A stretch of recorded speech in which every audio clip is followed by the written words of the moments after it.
Mateus capítulo 7, versículo 12 diz assim: tudo quanto, pois, quereis que os homens vos façam, assim fazei vós também a eles, porque esta é a lei e os profetas. Eu vou repetir: tudo quanto, pois, quereis que os homens vos façam, assim fazei vós também a eles, porque esta é a lei e os profetas.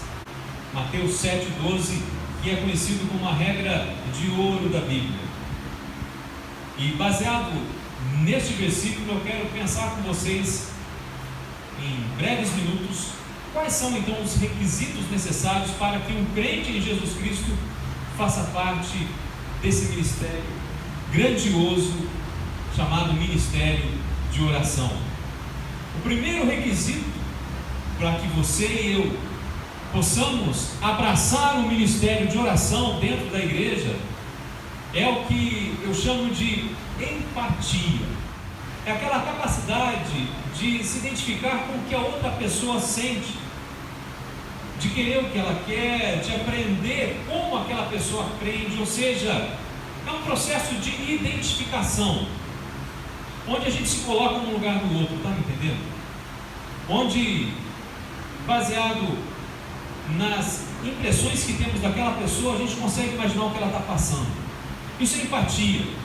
E Mateus 7,12 diz que nós devemos nos identificar com o outro. Afinal, quando o Senhor diz na sua palavra: tudo quanto, pois, quereis que os homens vos façam, fazei-o também vós a eles, porque esta é a lei dos profetas.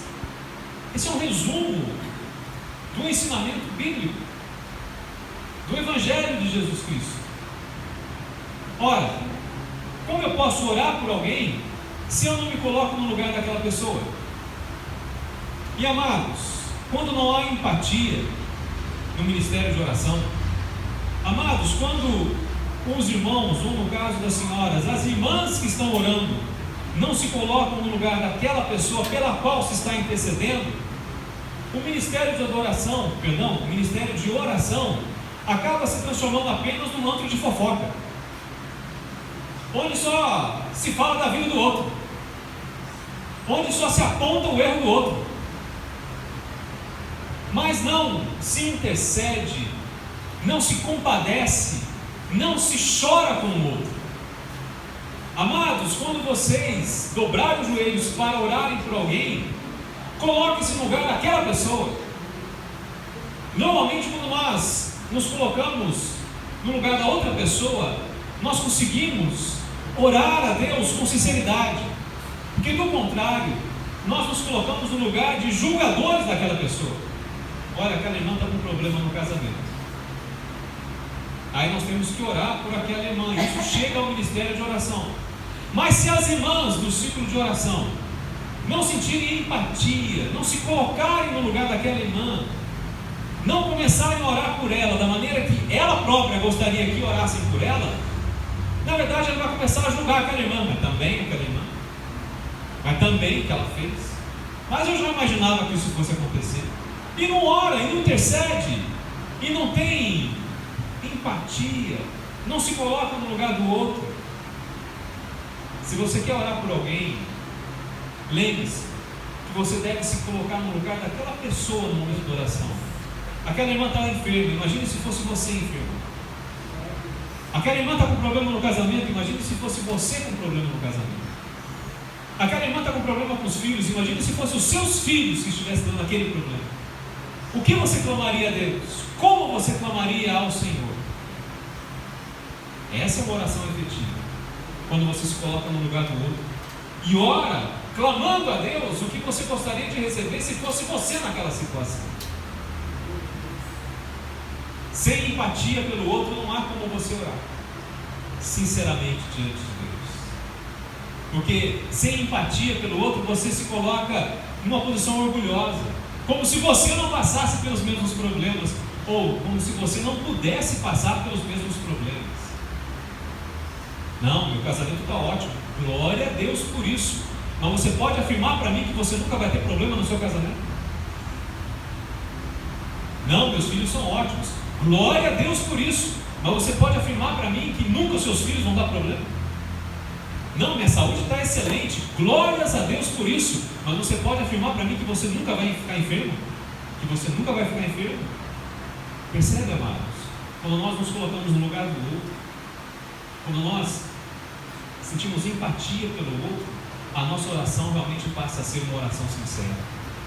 Mas não basta se colocar no lugar do outro. Para que você realmente possa fazer parte de um ministério de oração da igreja. E isso não é apenas para vocês que fazem parte do ministério de oração, para todos nós que somos crentes em Jesus Cristo, porque esse princípio se aplica à oração como um todo, mas principalmente para quem se propõe a vir à igreja fazer parte de um ministério de oração. Além da empatia, é extremamente necessário que haja um dom sem o qual é impossível orar sinceramente a Deus por alguém. É um dom muitas vezes negligenciado dentro da igreja e que as pessoas até esquecem que existe. Eu estou falando sobre o dom de misericórdia. Está na Bíblia.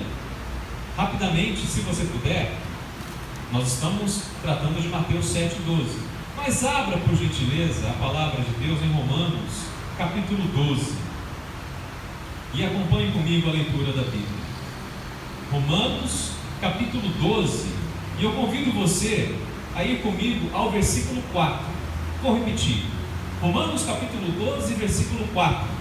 Diz assim a palavra de Deus: porque assim como num só corpo temos muitos membros, mas nem todos os membros têm a mesma função, assim também nós, conquanto muitos, somos um só corpo em Cristo, e membros uns dos outros, tendo porém diferentes dons, segundo a graça que nos foi dada.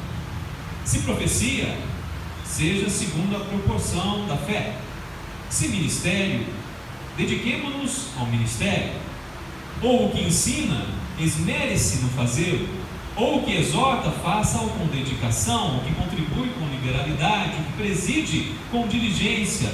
Quem exerce misericórdia com alegria.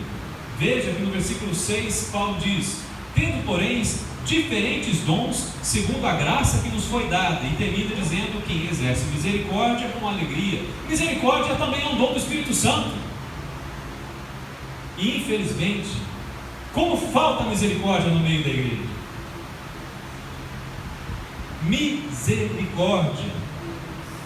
E a palavra do Senhor diz que nós devemos exercer a misericórdia com alegria.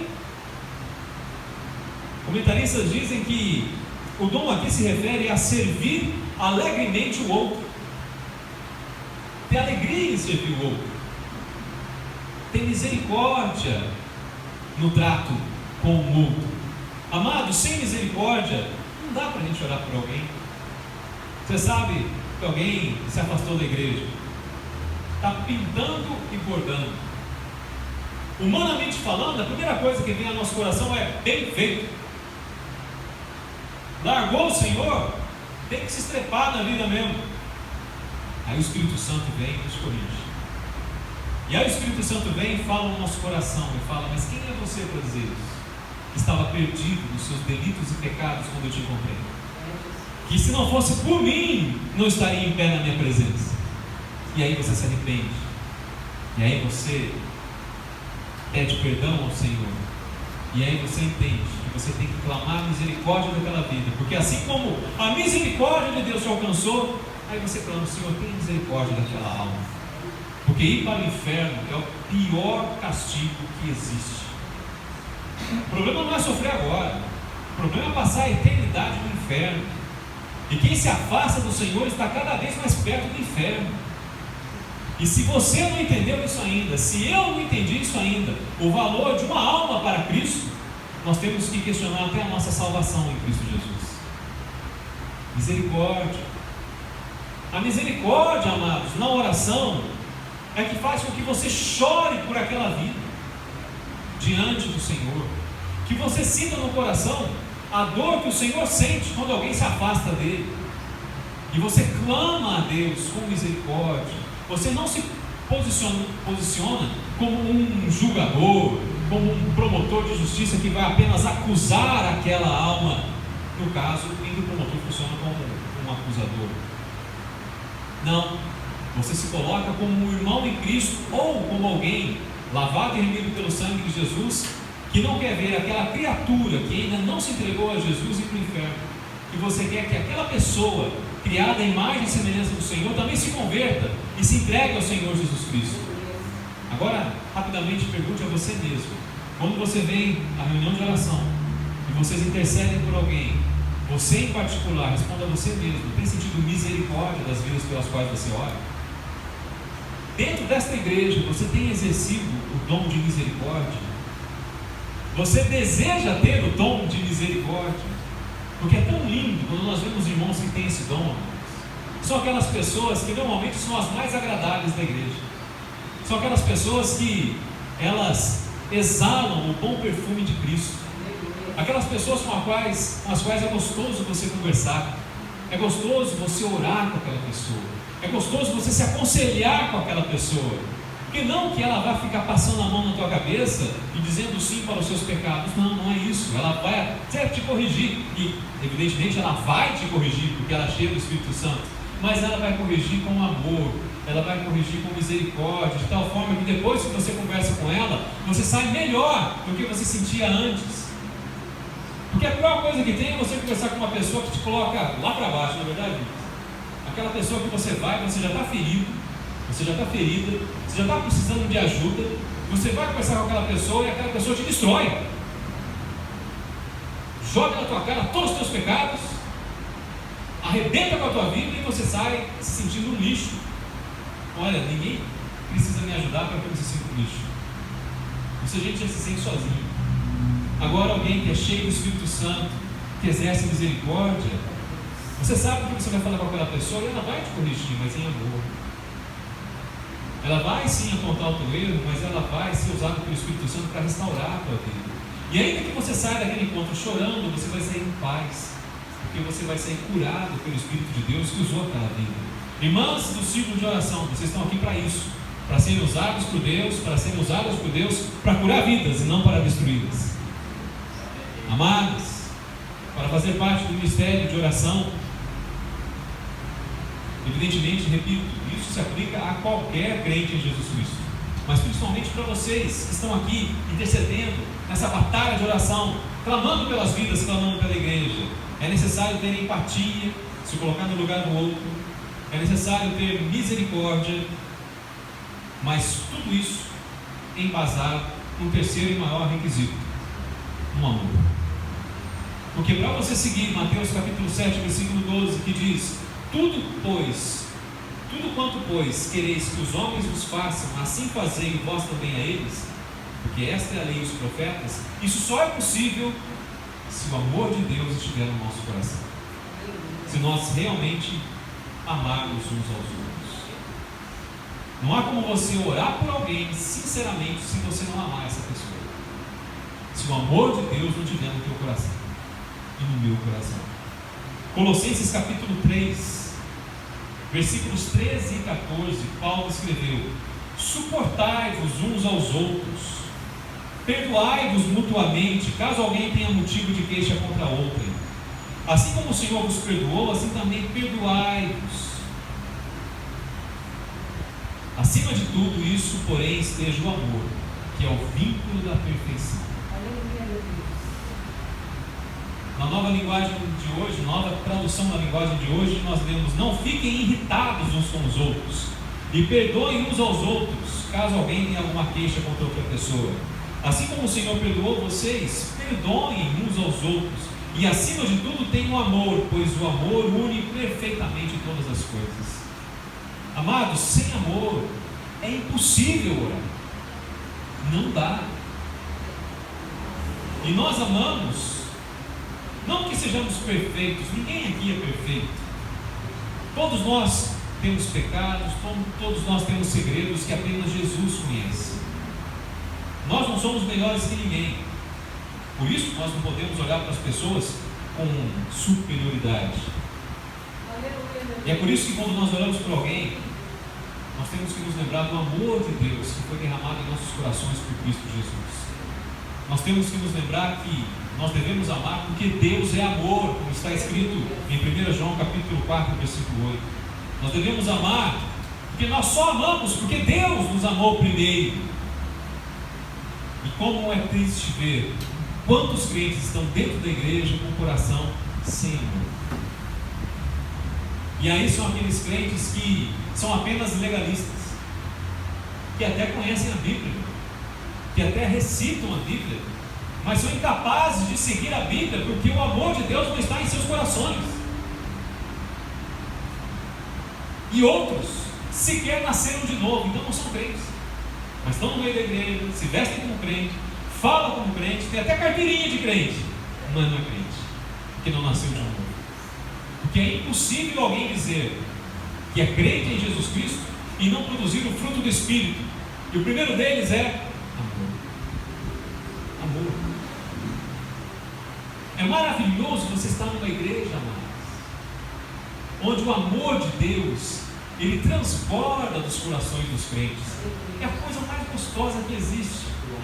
Você está com irmãos, com irmãs que te amam, que transbordam o amor de Deus, seja na pregação, seja na palavra, seja na correção, na exortação. Aquelas pessoas que você sabe que o amor de Deus chega à tua vida por meio delas. Isso é maravilhoso. Por outro lado, é tão frustrante você estar numa igreja onde não há o amor de Deus.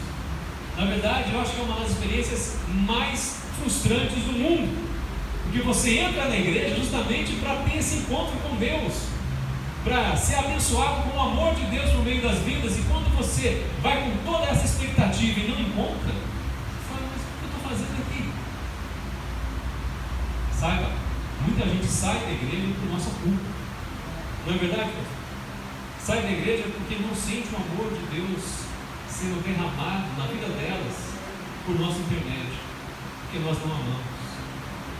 Porque se você não ama, como é que você vai fazer para a pessoa o que você gostaria que fizesse para você? Você não tem amor.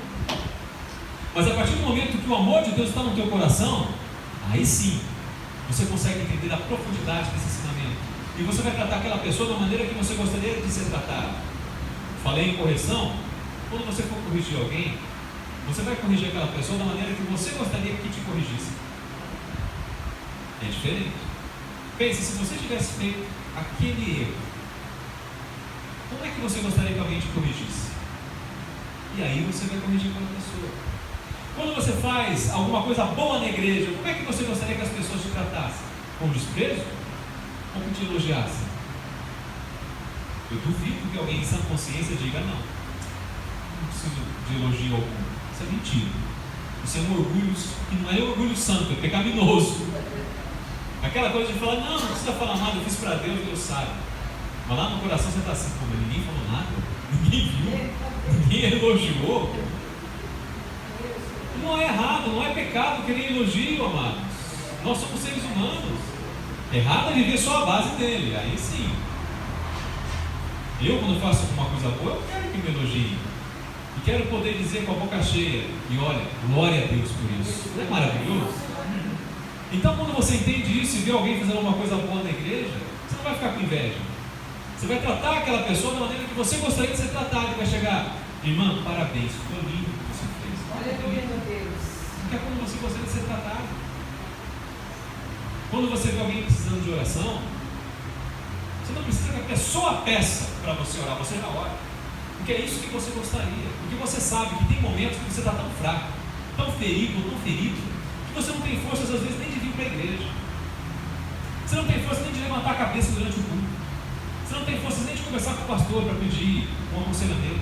Você não tem forças nem de orar. E nessas horas, tudo que você precisa é que alguém ore por você. Então você, quando compreende isso e você ama, você não precisa que aquela irmã peça para você orar por ela. Você ora. Porque o Espírito Santo mostra, você sabe disso. Nós somos membros do mesmo corpo. Se você faz parte do mesmo corpo que eu faço, que é o corpo de Cristo, o Espírito Santo vai dizer para você se eu preciso de oração ou não. O Espírito Santo mostra. Quem é que não tem essa experiência aqui? Deus mostra, olha, aquela pessoa está precisando de oração. Pode não falar dessa maneira, não, aquela pessoa está fraca na fé. Se aquela pessoa está fraca na fé, está precisando de ajuda. Como é que eu posso ajudar? De várias maneiras. A primeira delas é orando. Não é a única maneira, mas é a primeira. puxa, olha, o pastor não está pregando bem. Ultimamente ele tem pregado de uma maneira ali que, olha, está terrível. Então o pastor precisa de ajuda. Qual é a primeira coisa que ele precisa? Oração. Tudo bem. Em amor você pode falar com ele, ou pode falar com os oficiais, pode pedir para alguém conversar com ele. Pode. Mas antes de tudo, orar. Olha, a tarde da bênção não está legal. Está precisando de fazer um monte de coisa. Então tá. Como é que você vai resolver isso? Ah, eu não vou fazer nada. Peraí, é assim? É assim que você acha que essa situação deveria ser tratada? Se fosse você envolvido na tarde da bênção, como é que você gostaria que as pessoas te tratassem? Dessa maneira? Tirando o cavalinho da chuva? Ou orando por você, ou arregaçando as mangas, ouvindo e se colocando à disposição para ajudar? Está compreendendo, mano? Sem amor, é impossível nós orarmos ao Senhor. É impossível nós entendermos a profundidade desse ensinamento de fazer a outro o que eu gostaria que ele fizesse a mim. C.S. Lewis, eu não sei se vocês já ouviram falar sobre ele. Ele já faleceu há muitos anos, inglês, cristão. Ele escreveu vários livros, um dos cristãos mais inteligentes que nós já tivemos. Não sei se já ouviram falar aquele livro chamado As Crônicas de Nárnia. Tem até filme sobre esses filmes, sobre esse livro. Quem escreveu foi o C.S. Lewis, o livro. E ele falou uma coisa, tem uma frase que atribuem a ele. Ouçam essa frase: orar por alguém é dizer eu te amo escondido. Orar por alguém é dizer eu te amo escondido. Orar por alguém é amar sem ser visto, sem plateias, sem aplausos. Orar por alguém é fortalecer o outro, é abraçá-lo invisivelmente. Amadas, quando vocês orarem por mim, vocês estão dizendo, sem que eu saiba, que vocês me amam. Quando eu oro por alguém, eu estou abraçando aquela pessoa invisivelmente. Eu estou sendo usado por Deus para fortalecer aquela pessoa. Eu estou dizendo, ainda que aquela pessoa não saiba, olha, eu te amo, por isso que eu estou orando pela sua vida. Amados, eu só estou em pé hoje porque pessoas oram por mim. Amados, eu só estou aqui hoje porque pessoas, nesses quase 30 anos que eu sigo ao Senhor Jesus Cristo, têm orado por mim. Depois que eu me converti, crentes continuaram orando por mim. Eu estou em pé, não porque eu sou bonzinho, não porque eu sou sem defeitos. Já cometi muitos erros, pecados na minha vida. Você que é crente sabe, a gente peca não porque a gente quer, mas às vezes acontece. Mas Deus me perdoou, me levantou, me restaurou. Sabe por quê? Porque também tinha gente orando por mim. Quantas vezes eu já peguei minha mãe orando por mim e ela continua orando, não parou de orar. Porque enquanto a gente chegar nesse mundo, a gente vai continuar orando. Lá no céu, eu não sei se vai ter oração, porque a gente já está vendo o Senhor face a face. Mas a nossa vida com o Senhor vai continuar. Amados, eu já fui liberto de opressão maligna, porque crentes em Jesus Cristo oraram por mim. Amados, a oração é importantíssima, mas para orar, você deve orar para alguém se colocando no lugar daquela pessoa. Olha o filho daquela mulher, que trabalho que ele está dando para ela. Olha aquele marido, olha aquele ministério, olha aquele carro horrível que aquela pessoa tem. Mas que testemunho terrível que esse outro está dando. Pera aí, se fosse você no lugar dessa pessoa, como você gostaria que te tratasse? Aí começa a questão da oração. E aí ore por aquela pessoa, tenha misericórdia daquela pessoa, ame aquela pessoa, porque a sua oração, irmão, a sua oração, irmã, é importantíssima para a minha vida, para a nossa vida, porque Deus ouve a oração do servo e da serva de Deus. Mas para isso, lembre-se de Mateus 7,12. Tudo que você quiser que as pessoas façam a você, faça você primeiramente a elas, em oração. Amém?